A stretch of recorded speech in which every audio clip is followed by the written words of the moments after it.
પવિત્ર શ્રાવણ માસનો પ્રારંભ થઈ ચૂક્યો છે। રાજ્યભરના શિવાલયો હર હર મહાદેવના નાદથી ગુંજી ઉઠ્યા છે। ત્યારે અમદાવાદના નરોડાથી 10 કિલોમીટરના અંતરે આવેલા એક અતિ પૌરાણિક અને પ્રાચીન મંદિરના આજે તમને દર્શન કરાવીએ, જ્યાં ભક્તોને દર્શન આપે છે દેવાદિદેવ મહાદેવ।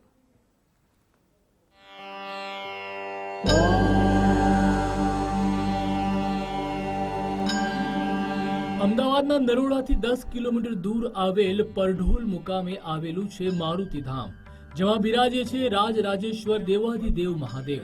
પવિત્ર શ્રાવણ માસ નિમિત્તે અહીં નિયમિત થાય છે રુદ્રાભિષેક, જેના દર્શન કરી ભક્તો ધન્ય થાય છે। અહીં દૂર દૂરથી ભક્તો શિવજીના દર્શનાર્થે આવે છે। કહેવાય છે કે અહીં ભગવાન શિવજી અને હનુમાનજીનું 500 વર્ષ જૂનું મંદિર છે, જેનું પુનર્નિર્માણ કરી વિશાળ મંદિર બનાવવામાં આવ્યું છે।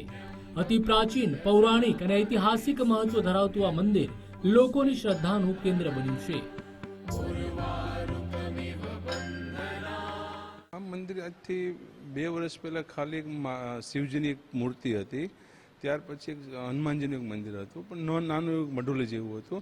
પણ આ મંદિરનો ઇતિહાસ જોઈએ તો ગામવાળા અને વૃદ્ધો કહેવા પ્રમાણે 500 થી 700 વર્ષ જૂનું એક બહુ મોટું પૌરાણિક મંદિર હતું। એના અવશેષો અહીંયા મળી આવ્યા હતા। ત્યાર પછી મેં સ્વયં વિચાર્યું કે આ મંદિરની જગ્યા છે અને 500-700 વર્ષ જૂનું જો શિવ અને હનુમાનજીનું મંદિર હોય તો એને અતિ આધુનિક પ્રમાણે આપણે એને ડેવલપ કરીને એક આશ્રમ જેવી સંસ્થા બનાવી, જ્યાં ગરીબ દીકરીઓના લગ્ન થાય ને એવી સામાજિક કાર્ય કરી શકે, તે માટે આ મંદિરનું નિર્માણ કર્યું અમે। શ્રાવણ મહિને સવારે 6 વાગે મંદિર ખુલશે, પછી આરતી થાય, એના પછી બ્રાહ્મણો વિશેષ આવશે। સવારે 8 થી બપોરે 12 વાગે સુધી રુદ્રાભિષેક, दूध से दही मध घी साकर पंचामृतથી અભિષેક, પછી ગંગાજળ નર્મદાજળ આવી રીતે અભિષેક થાય।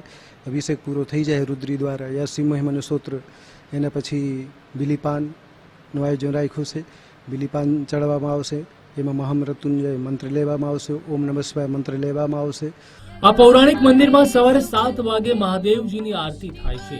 ત્યારબાદ બપોરે 12 વાગ્યા સુધી રુદ્રાભિષેક અને વિવિધ પૂજા અર્ચના કરવામાં આવે છે। મંદિરમાં ભગવાન શિવજીની વિધિ વિધાનથી પૂજા થાય તે માટે પૂજારી હાજર રહે છે। બપોર બાદ દિવસ દરમિયાન ભજન કીર્તનનું પણ સુંદર આયોજન કરવામાં આવે છે। અને આજે હું આવ્યો, શ્રાવણ માસ શરૂ થયો, દરરોજની રીતે બ્રાહ્મણો હતા, આજે અમે પૂજા કરી। મહાપૂજામાં આજે મારો વારો આવ્યો। મહાપૂજનનો અમે આનંદ લીધો, ખૂબ જ મજા આવી। પહેલાં પણ અહીં મંદિર હતું, હવે આ મંદિર દિવ્ય બની ગયું છે।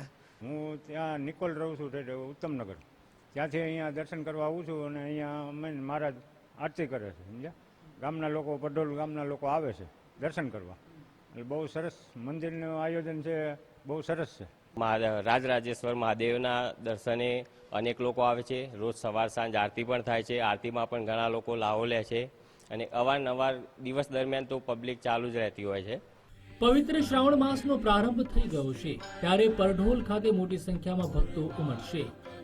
આ વિશાળ મંદિરમાં ભગવાન પરશુરામ, ચામુંડા માતાજી, ખોડિયાર માતાજી, શનિદેવ, હનુમાનજી દાદા, ભારત માતા અને રાધા કૃષ્ણના પણ દર્શન થાય છે।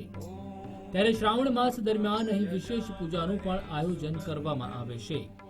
કેમેરામેન મનીષ દવે સાથે સંજય જોશી, ગુજરાત ફર્સ્ટ, અમદાવાદ।